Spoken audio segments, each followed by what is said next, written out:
friends! Welcome to another video. So update muli tayo how much the exchange rate here in Saudi. Saudi Riyal to Philippine Peso as of October 3, 2023. Ang bilis talaga ng panahon mga friends. And malapit nang mag-December. So, magkano nga ba ang ating exchange rate ngayong araw ng Martes, October 3, 2023? Siyempre mga friends, through STC pa rin po ito. Magkakaiba pa rin po ang palitan ng bawat bangko. Pero konti lang po ang difference noon. At least magkakaroon kayo ng idea kung magkano ang ating palitan ngayong araw na ito.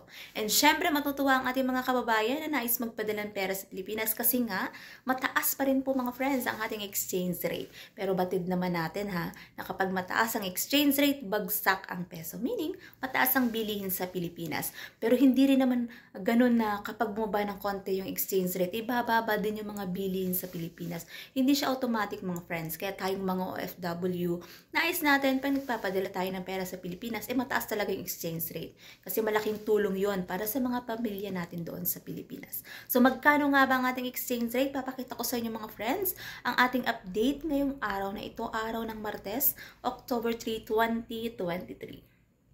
Update natin mga friends, 1 real equivalent ng 15.7 pesos. Mataas pa rin po ang ating exchange rate ngayong araw ng Martes, October 3, 2023 para sa mga kababayan natin na nais magpadala ng pera sa Pilipinas.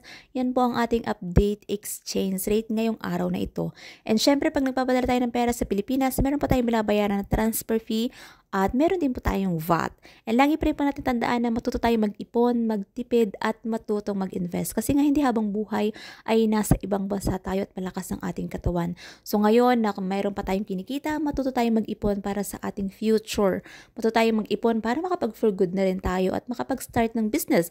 Kasi nga meron kang naipon na pangpuhunan. So that's it for today's video mga friends. Thank you for watching and see you on my next update. God bless everyone. Much love.